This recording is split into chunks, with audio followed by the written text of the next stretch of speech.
Especially as a woman, if you write first-person stories, people assume that it's autobiographical. Hello, bonjour, shalom, and welcome to Culturally Jewish. I'm David Sklar. And I'm Ilana Zakon. Join us as we explore Jewish art, culture, and identity in Canada. On this week's episode, we chat with author Danila Botha on her new collection of short fiction stories, Things That Cause Inappropriate Happiness. Mama always wanted me to be a doctor, but I became an artist and that really shocked her. Now I'm interviewing people in the biz, pros and newish, but all of them are artists and they're culturally Jewish.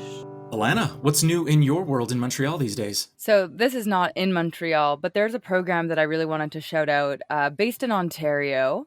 It's a collaboration between Fenster, No Silence on Race, and Shoreline Collaboratives. It's called Shvilim, which is the Hebrew word for paths. And their goal is to enhance the visibility of Jewish culture in Ontario's arts landscape while supporting the arts sector to address anti-Semitism. So over the coming year, they're going to be working with a group of artists and educators and art and equity professionals to develop resources and programming and outreach activities for this initiative. And there's a survey that you could fill out. We'll put the link in the show notes. If you are a Jewish person who works in the arts, whether you are working as an artist or administratively. So please check that out and be sure to share it with your Jewish arts friends if you are based in Ontario. That sounds really cool. I know it's only based in Ontario right now, but I kind of hope it spreads to obviously Quebec and Alberta to sort of understand what artists, because I know you and I have lots of conversations with Jewish artists across this country, and there's a lot of fear, there's a lot of stress and anxiety. And I kind of hope that this gets the ball rolling to something maybe a bit bigger and maybe something we can talk about in a later episode. Yeah, I'm definitely curious to know what kind of tactics that they're going to try to use to approach this, because right now I'm not feeling too confident. So I'm glad other people are taking the helm. Absolutely. And maybe we can help out in some ways too. What else is going on, Alana? So I'm deep into the Fringe. I miss the Fringe. The Montreal Fringe was my favorite. The Montreal Fringe is my favorite too. I've been to, well, actually, that's a lie. Edinburgh Fringe was incredible when I was there over 10 years ago. But in Canada, from the fringes that I have attended, I have to say Montreal is the most fun. And there are a couple Jewish shows this year. We have Iris Barr, who is on Curb Your Enthusiasm and Hacks. She's doing a one-person show called Stories from the Brink, which I am seeing this weekend. I've heard great things about it. And then she's bringing the show to the Toronto Fringe later this summer. And then you also have Oren Safdie, who is Moshe Safdie, the architect's son. His new play called Beyond Ken Dryden, which is playing here as well. And it's a hockey play that might be a bit autobiographical. I'm not 100% sure, but it's a one-person show, extremely well written and well acted. I quite enjoyed it. That's fantastic. As I said, I really miss the Montreal Fringe. I always found it to be the most special because it's like you have that beer tent right in the Parc des Amériques, and people are hanging out and people are flyering each other. And it was like, that was my one time of the year to see all the artists that I hadn't seen during the winter. Yeah, it's been super fun. I'm very tired because I've been like seeing a billion shows every day, getting home late, but it's all part of the experience and it's over soon. Is the 13th hour still happening these days? Oh yeah. I'm not going to that because I'm already going to bed way too late, but people are. Yeah, it's basically, for those who don't know, after hours, after dark, there's like a big party that happens at Mainline Theatre here in Montreal, and they have different themes. They'll have like a karaoke night or like a spelling bee and dance parties and all sorts of stuff, and it goes on all through the night. So people go a little wild. That's great. And that's great that there are some Jewish shows to check out. Absolutely. Now, as we shift gears and talk to our interviewee, Danila Botha, she is a Canadian fiction writer based in Toronto, born in Johannesburg, South Africa. She's also lived in Israel and Nova Scotia. She is the author of 5 books. Her first collection of short stories, Got No Secrets, was published in 2010, praised by the Globe and Mail and Cape Town Times. It was also named one of Britannica's Books of the Year in 2011. Let's take a listen.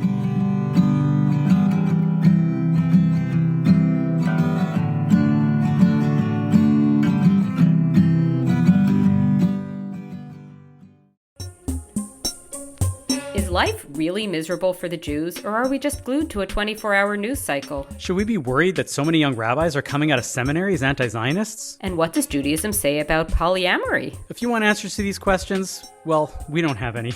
but we do love asking them. Each week, tune into Bonjour Chai to hear debates and hot takes by me, Avi Feingold, And me, Phoebe Maltz-Bovey. as we sit down with pundits, rabbis, and scholars to talk about the most pressing issues facing Jews in Canada and around the world. Listen and subscribe to Bonjour Chai at thecjn.ca/bonjour or wherever you get your podcasts. All right, Danila, thank you for joining us today. Thank you so much for having me. So can you describe what your new book is about and maybe what your inspiration for writing it was? It's a collection of 32 short stories. It didn't start out with a specific theme in mind. I write short stories and novels. My friend Dane Swan had edited this amazing anthology for Guernica Editions called Changing the Face of Canadian Literature, and there's a story in it that he asked me for a story, and I sent him a story about a photographer who's living in Israel, and it's called Sometimes I Like to Shoot Kids, because she's a photographer, and it's like a play on words, the first story in the collection. And I didn't intend when I started to write it, or I wasn't sure what the themes were. I just had some stories and I put them together. And then as Michael Morella, who's my publisher at Guernica Editions and was also my editor for this collection, and I were working on it, I kept having ideas and wanting to write new things. And we worked so well together, and he was very open to that. So the number of stories almost doubled in the collection in the time that we were working together.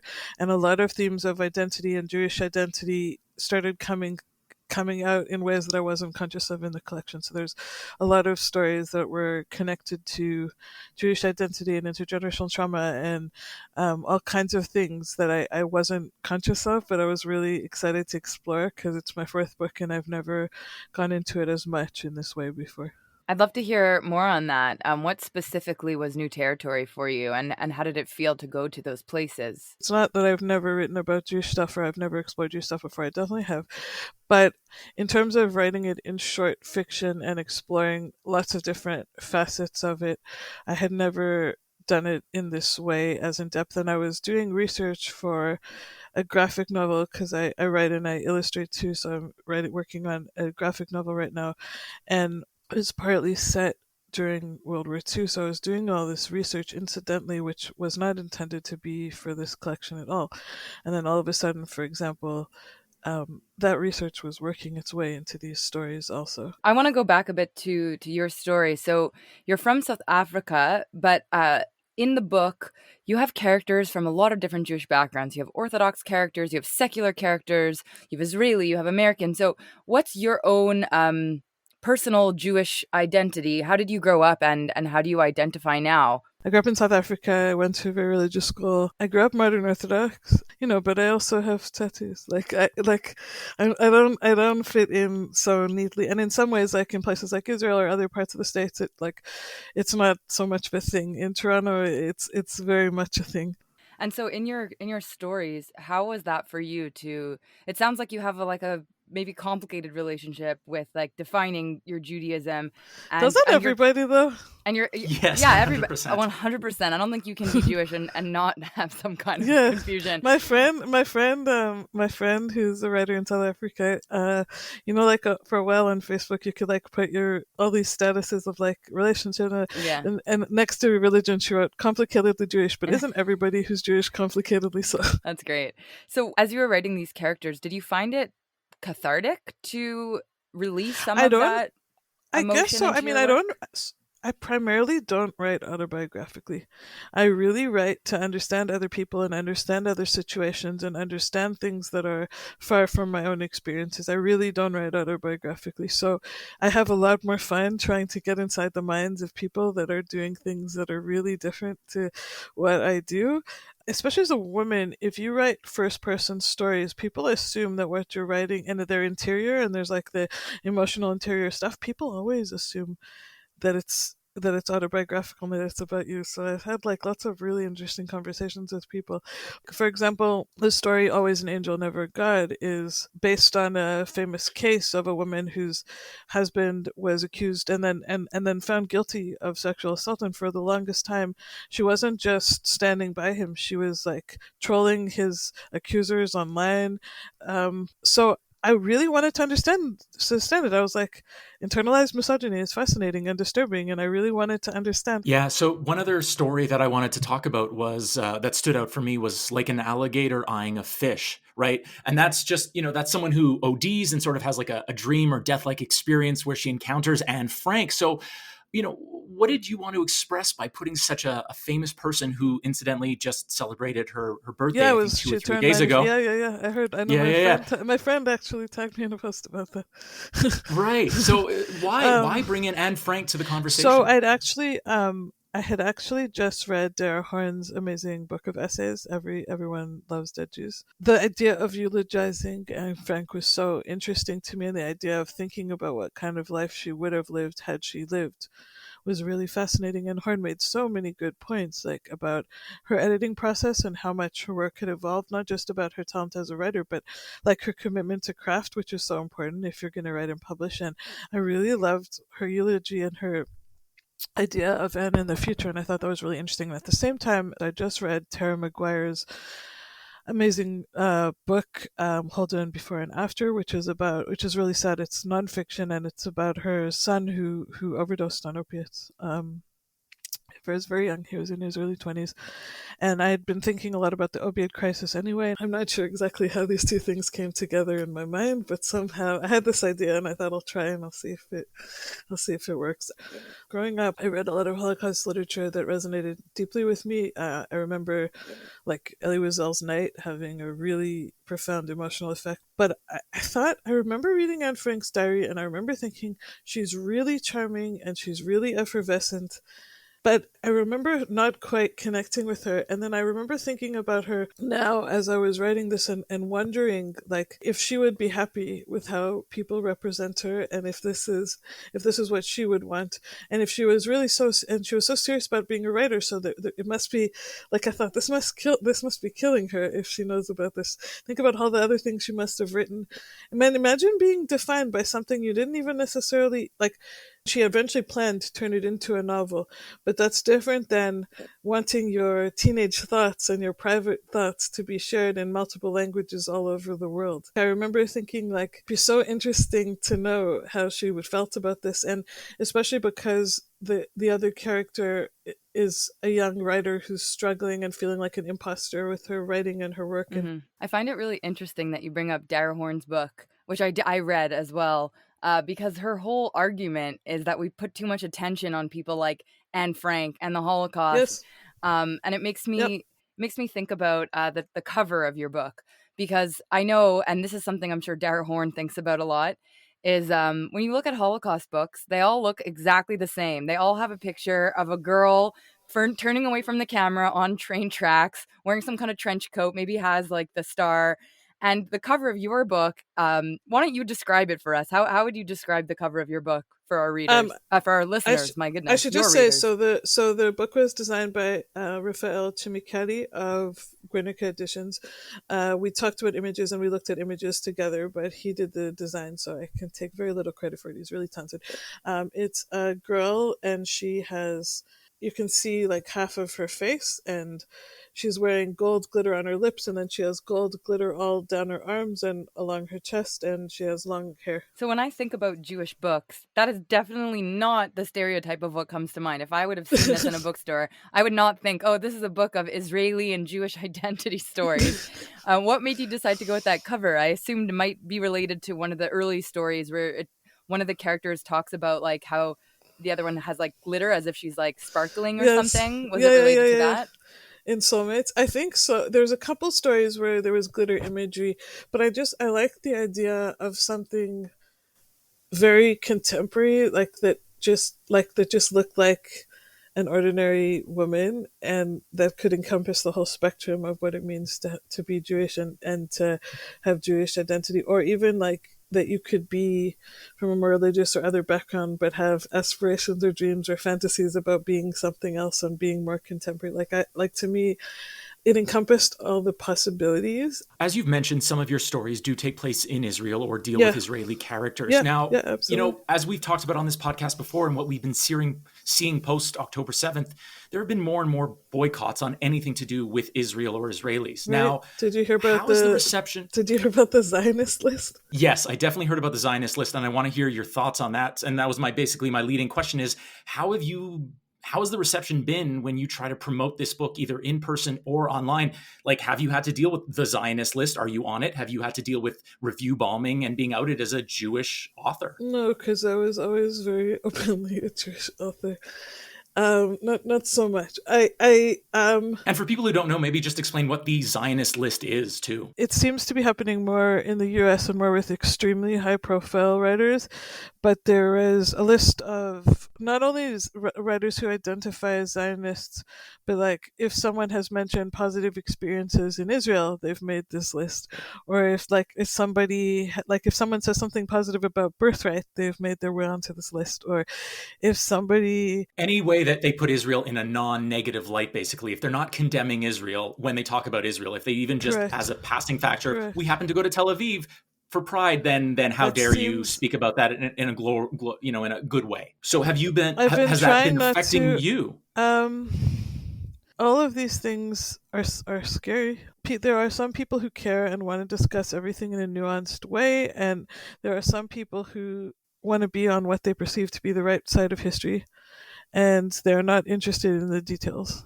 And anything that you do to explain or humanize any of those details is then seen as being wrong, or and so I think I try not to explain myself too much because people are not always interested in the details. Yeah, And I hear you. and that's hard too. You're also, though, a teacher. You're a writing instructor at Yeah. U of T and Humber College. Yes. So, with the encampments that happened at U I of T, mean, I've been doing all my stuff online for them lately. I haven't been on campus a lot, incidentally, also because of my very young baby. So since COVID, actually, I haven't been on campus so much. So I wrote an editorial like 10 years ago. It was after in Ranana, which is where a lot of my family lives and where I lived when I was younger.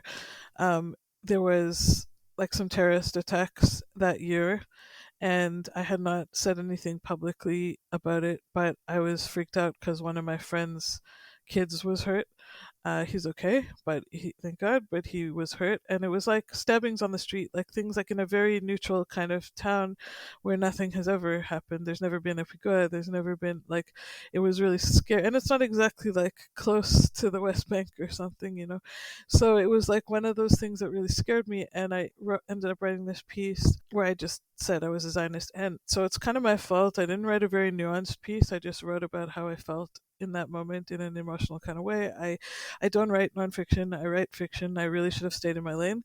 There were certain consequences that came from me saying that. I wish that I had expressed it with more nuance. Um, by saying I'm a Zionist, I just meant that I believe that Jews are indigenous to Israel, also that Jews have the right to be there.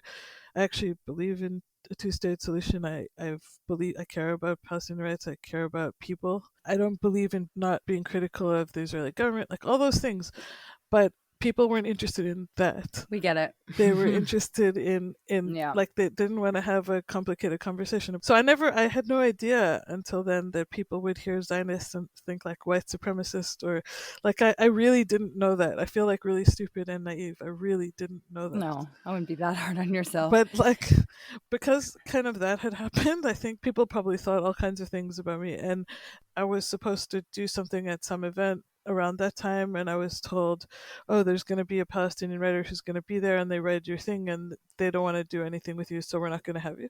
So that happened once, and I said, okay. I just want to bring it back to your book. So before we wrap up, in the light of everything that's going on and what your intention was with writing the book, which I'm sure had not much to do with the 7th because it was not written after that. What do you hope that readers take away from your books and stories right now, whether they be Jewish readers or non-Jewish readers? I'm really grateful that it's been well received. I'm really, really grateful that people have been supportive of it and that people want to hear these stories. When you the publishing time takes such a long time. Like, you sign a contract a couple years before, or you've been working on it, let's say, for 2 years before that. So by the time it comes into the world, you have no way of knowing what's going to be going on in the world. Like, because people were like, it's so interesting that you're commenting on this. And I was like, yeah, it takes a long time for things to be out. That wasn't the plan. Danila, I just want to thank you so much for coming on to chat with us. And I know you have a new baby in the next room and you're probably on some sleep deprivation, but thank you for joining us. Thank you so much for having me. I'm so glad to be part of this. I've been listening to your podcasts. They're awesome. Oh, thank you. Thanks. And I'm grateful thank you so much for having me. I'm grateful to be part of it.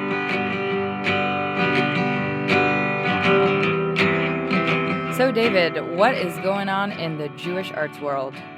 So on June 30th, where there is a CJA Jewish Pride Party, it is a queer Jewish celebration of joy, togetherness, and pride, because this is Pride Month, but it's really just Pride Month in Ontario. And as we think everything is Toronto-centric in Canada, they just think that it's their month, they get to do it. It's very different in Alberta, where we have it on Labor Day long weekend.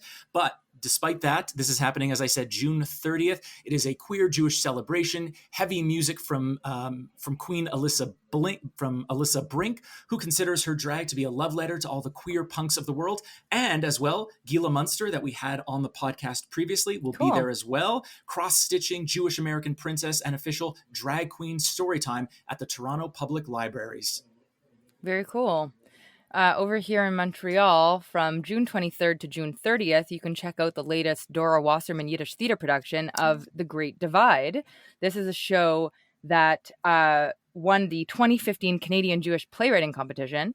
And it takes place right before the end of the workday on Saturday, March 25th, 1911, which is when there was the Triangle Shirtwaist Factory tragedy, which happened on the Lower East Side of Manhattan, and a fire erupted. Lots of people passed away, including women and immigrants. So that is playing at the Siegel Center here in Montreal. I'm going to assume when they wrote it for the competition, it was not written in the original Yiddish. No, this is a translation. Okay. Because that would be very, very impressive if they wrote it in the original Yiddish and then it won the award. No, this is a translation. Fair enough. So going on in my world, at the Temple B'nai Tikva, there's an art gallery show. The reception has already happened by the time this episode hits our listeners' ears, but it's going to continue up until August 19th. It is called The Lightness of Being, and the visual artist is Lisa Thompson. So if you're around my neck of the woods, come check it out at Temple B'nai Tikva's art gallery show. Very cool. And lastly, in Toronto, there's an exhibit going on that started at the end of May and goes all the way until October 20th called Botanica Tyrannica. It's a collaboration between Cultura Collective and the Museo Judaico de Sao Paulo in Brazil. And it explores how common botanical names mirror and perpetuate societal prejudices against racial, cultural, gender, and social groups. For example, the plant called the Wandering Jew. I always love the Wandering Jew. I want to have one in my house. Well, there you have it. Lots to check out. It seems like things are picking back up. I feel like the last episode, it was just holiday-based events, and now we have actual events that aren't just around holidays. So the summer is kicking in full swing. Enjoy it. Enjoy the weather. Hopefully it will be a non-smoky summer for me up here in Alberta. Yeah, I mean, us too. We had horrible fires out on the East Coast last year, which is really wild. But everyone stay safe. Stay safe and hold your breath.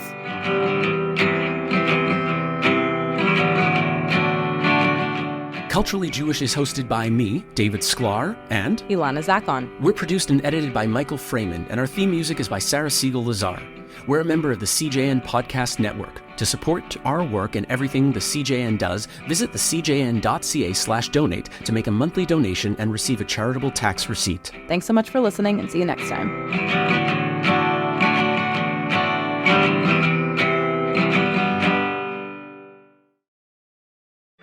Remember that joke from Airplane? The old lady asked for some light reading. How about this leaflet, famous Jewish sports legends? But in actuality, that's changing. Jews are crushing it in sports around the world, and we are here to celebrate them. Sandy Koufax gets his 10th strikeout. Zach Hyman, his first career hat trick. 41 points for Diddy Avdia. It's Sue Bird's building. I'm Gabe. And I'm Jamie. We love Jews and we love sports, but most of all, we love kvelling over Jews in sports. Together we host Menschwarmers, the longest running Jewish sports podcast in the world. Listen and subscribe at thecjn.ca and wherever you find your podcasts.